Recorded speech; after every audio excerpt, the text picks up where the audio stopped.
zanpha sunpha chule ni khopa krista zala ka so pete hozol se ichi hi ninununglam to ki sam kai bible thate ngui long nitin hamsetna su jing ta lang na channel hi dunia hi chi video ve zo se mi wang pha hi we azi chu hi tabang phat pha hi koi ma zo sin amu zo lo hi tukhang hi hamsetna sang che che tan busy hi dem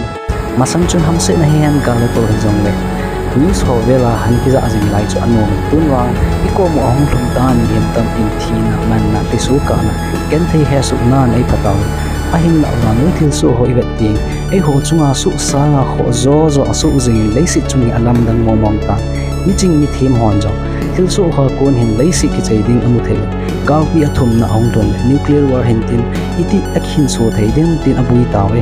ai le so pi te ho ai ho din pathin do ai hu hin thei diu le ikin now sun choi hesi chun bible la pathin te ho anavia hu azi chu thil za kai pathin kut noi so hin ama lung go le anato he diu oi moina ai la chun Matthew bung som ni la li chang thum na hin olive mol chunga jesu to panin gu thim cha na sei zui te ong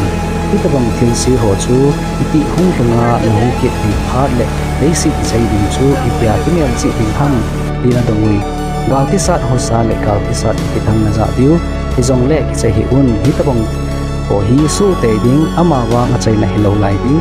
ahi gam khat le gam khat ki dowa lengam khat le lengam chom khat ki sa ding muntina kel tham tin ling ki hot ding hi so te ho hi chu bible verse ho hi hoi te in ngai tu le han in het do diu chu o bible wa ke sun to te pham se na ki sei ho mit mu chang in agui hlong gam tai a hi le pathin to te agui hlong a kun thil ni hin het do thei diu chu a khat na hin ninununglam a hi ki melchihna le ani na pakai hungkit phat a hi melchihna hi so te ho phat ma hu phat ding zui ha hin ko mang thei ki ti hi mi ching ho bo he thi ni we te ka nan simlai chapang ho dia exam hong nai le lekha bu ha sim diu poi moe ku ti lo le lo sam te diu hi na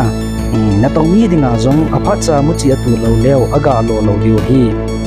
ti bang chun pathin thu tep gui hlunga kun ninununglam a hi tai chule pakai hungkile phat a hi tai ti he wa kun pakai lam tu dia hi gut lo leo mi ching hi thei lo diu hi pakai hungkit chu mi zo si alam tu mong ding hinam pakai hungkit lam tu nunga mi chinga manga alam tu lo nunga dong thim bei nga ma hi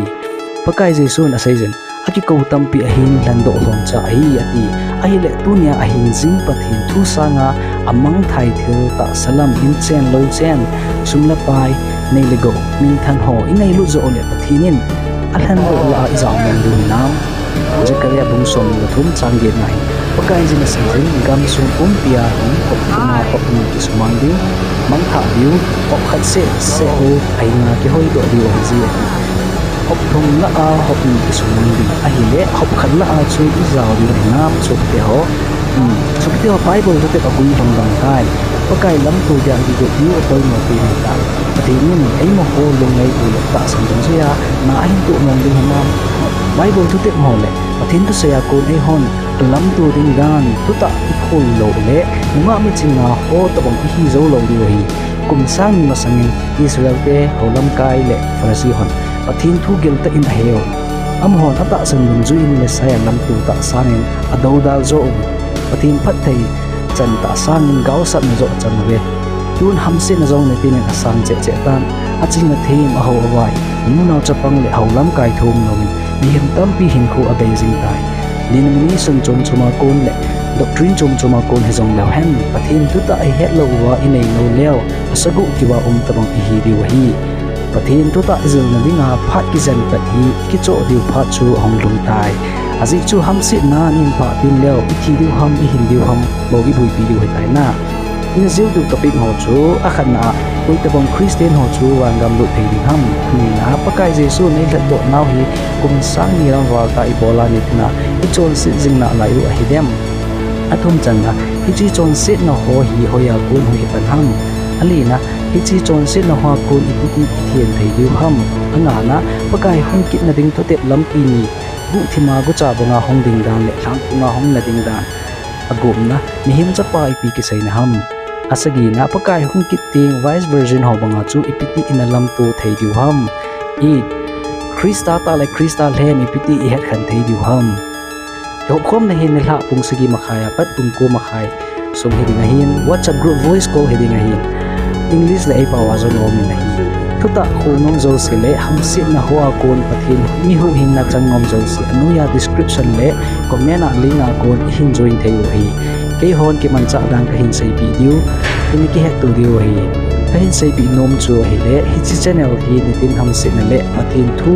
hong ki update jing leng hin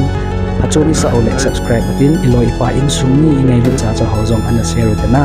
chi hi lagaw lam ki ngai lu na hi pathin in ai mapui jing tawa This